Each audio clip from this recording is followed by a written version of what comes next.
All right, today we're going to be talking about increasing and decreasing intervals and local maximums and minimums. Given the graph of a function, the students will identify the intervals where the graph is increasing and decreasing, and the local minimum and maximums of a function. So, our definitions. Increasing intervals are the x values where the graph goes up. Decreasing intervals, again, are the x values, but where the graph goes down.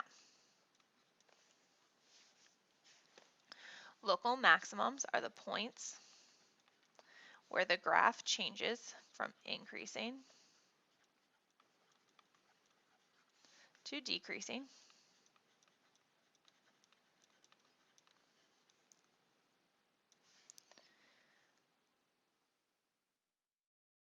The local minimums are the points where the graph changes from decreasing to increasing.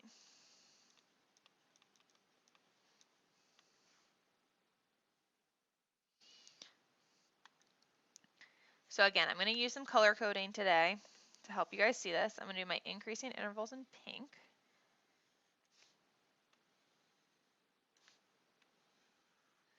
So we're always looking at the graph as we move from left to right. So if we're on here and we're moving to the right, you can see my cursor is moving up until we get to this point. Then it starts to go down. So we're increasing till here.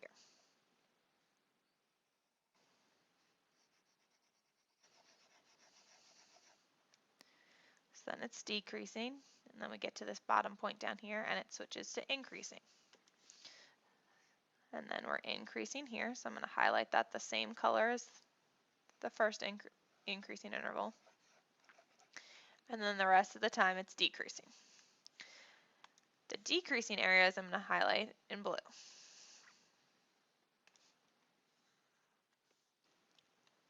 So we're decreasing here.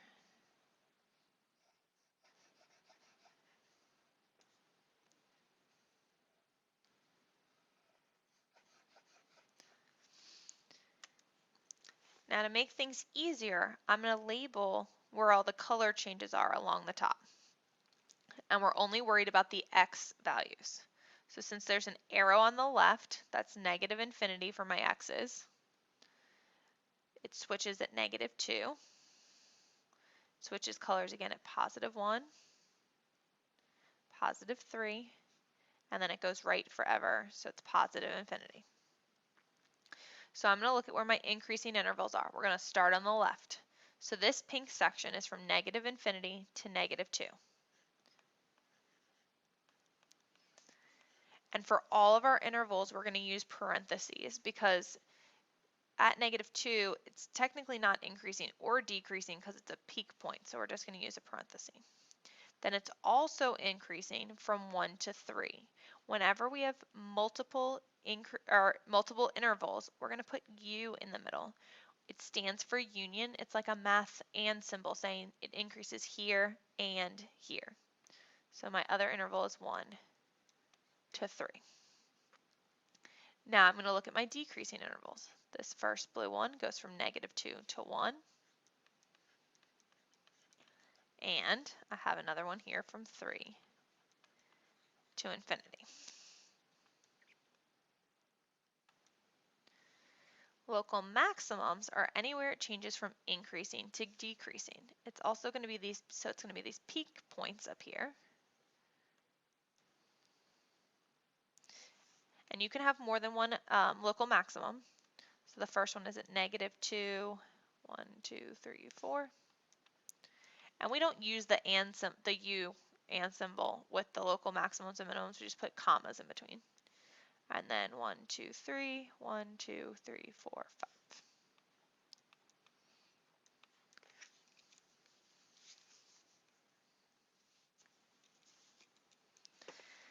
The local minimums, where it changes from decreasing to increasing, so these valley points. And this one is at 1, 0.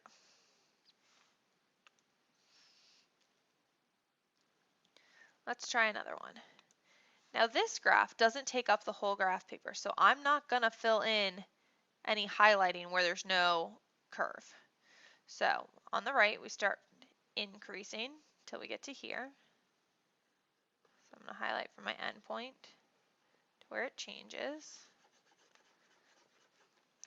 And then over here, it increases again for a little bit.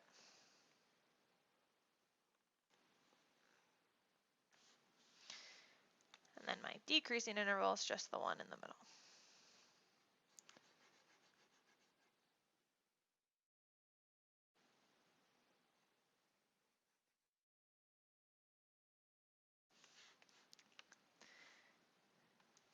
Then I'm going to label the top. So we start at -3 this time. It changes at 0. It changes at +3, and then it stops at +4. So my pink sections, my increasing interval, went from -3 to 0 and from 3 to 4. I only had one decreasing interval this time, so from 0 to 3. Local maximum, there's our peak point, so at 0, 2. And then my local minimums over here, which is 3, -1.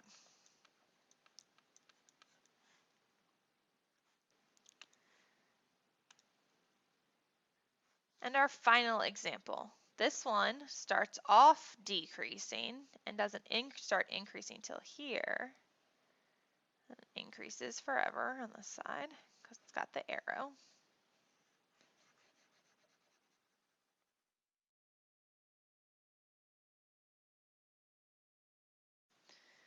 So the first part would be decreasing.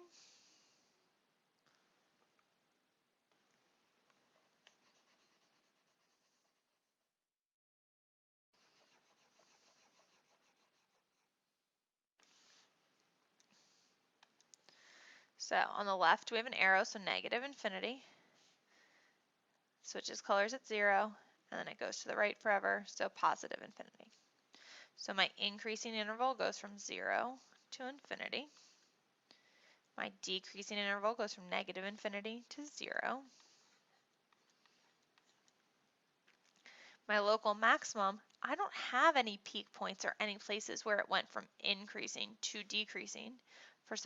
For local minima or local maximum, I'm going to put none. Then my local minimum is here at the point 0, -3.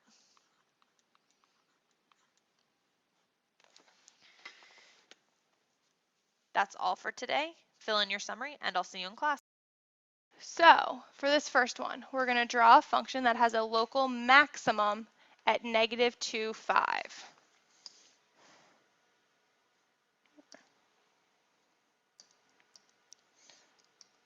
So maximum at 2, 5, -2, 5. So I'm going to put a dot at -2, 5.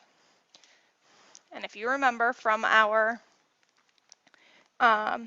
definitions at the beginning, for it to be a maximum, it has to go from increasing to decreasing. So we know this is going to be a hill point.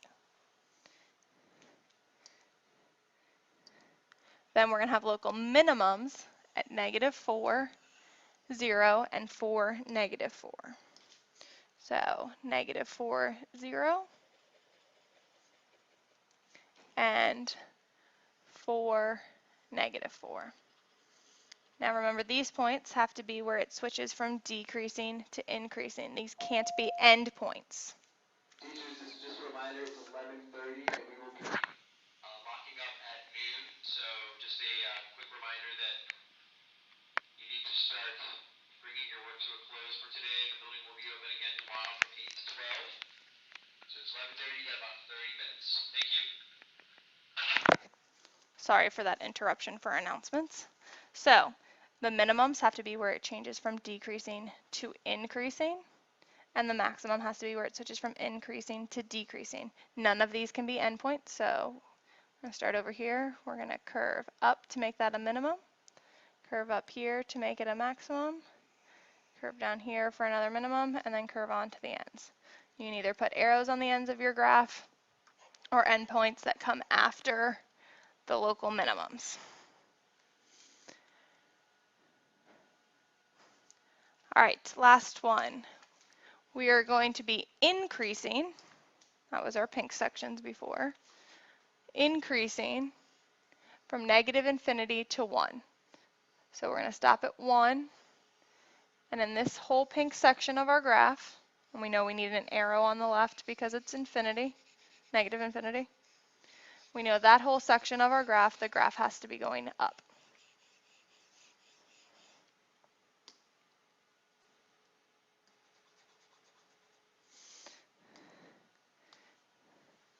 Then decreasing from 1 to 5.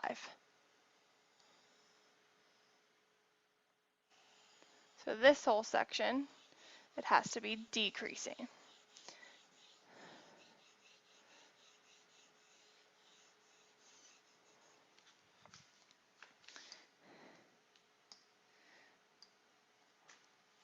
So here it needs to increase. I'm going to increase to here and switch to decreasing. We should have an endpoint on 5 because that's where the interval stops. And then we should have an arrow on the left because that section comes from negative infinity.